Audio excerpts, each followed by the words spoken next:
নমস্কাৰ। আন এটি কবিতা আবৃত্তিলৈ মই আপোনালোকৰ মাজলৈ আকৌ আহিছোঁ। আপোনালোকৰ সহায় সহযোগিতা আন্তৰিকতাৰে কামনা কৰিলোঁ। কবিতাৰ শিৰোনাম মমতাৰ চিঠি। কবি হেম বৰুৱা, আবৃত্তিকাৰ ভবিতা দেৱী। মৰমৰ এইয়া মম এডাল জ্বলাই লৈছোঁ। আজি বহু দিনৰ মূৰত তোমালৈ চিঠি লিখোঁ বুলি। বাহিৰৰ উৰুঙা বতাহজাকে মমডাল আহি কোবাইছেহি। চাওঁ খিৰিকীখন জপাই দিওঁ।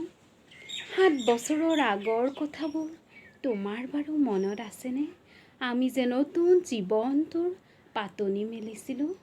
মোৰ গাত সেই অচিনাকি নিচা বাৰুকৈয়ে লাগিছিল। সিদিনা আছিল কাতিৰ কুঁৱলীসনা এটা কোমল পুৱা। পদূলিত তলসৰা শেৱালিবোৰ উপচি আছিল আৰু সন্ধিয়া মই তোমালোকৰ ঘৰলৈ নকৈ আহিবৰ দিনা আকাশৰ মেঘৰ মোহনাত হালধীয়া জন্তু নাওখন হৈ আমাক যে ৰিঙিয়াই মাতিছিল তৰাৰ দেশলৈ। মই লোৱা কঁকালৰ ৰঙা ৰিহাখনলৈ তুমি বাৰু তেনেকৈ কিয় একেথৰে চাইছিলা? মোৰ কেনে লাগিছিল জানা? তুমি যেন কোনোবা দূৰ বিদেশৰ স্বপ্নাতুৰ আলোকৰ মানুহ আৰু মই যেন তলসৰা এপাহ শেৱালি।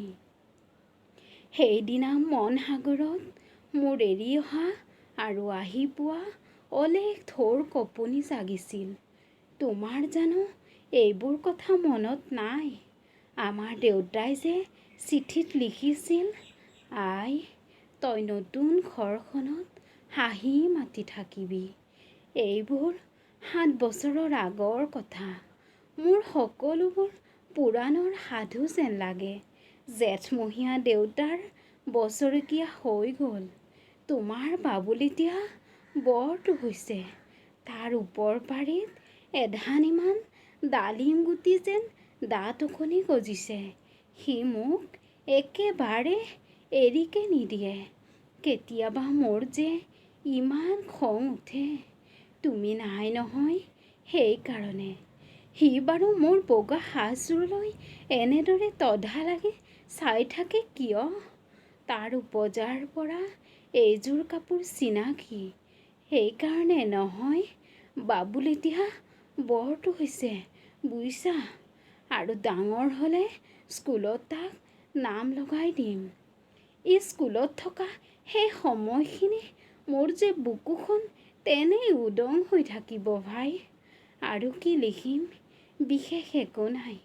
মোৰে শপত তুমি যিদিনা উলটি আহিবা মোক আগতীয়াকৈ জনাবা দেই। মই ভুগুই দি ভটিয়াই গৈ বুঢ়া লুইতৰ বুকুৰ পৰা তোমাক ৰিঙিয়াই মাতিম। তুমি যিদিনা উলটি আহিবা মোক আগতীয়াকৈ জনাবলৈ নেপাহৰিবা দেই। মৰম ল'বা। ইতি তোমাৰ মমতা। পুনঃ এইবাৰ বুজিছা মাঘৰ বিহুৰ মেজিৰ জুইকুৰা বৰ ডাঙৰকৈ জ্বলিছিল। আমাৰ আইতাৰ কলি ছাগলীজনীৰ 2টা পোৱালি জগিছে। এটা শুধ বগা আৰু আনটো পখৰা। ধন্যবাদ।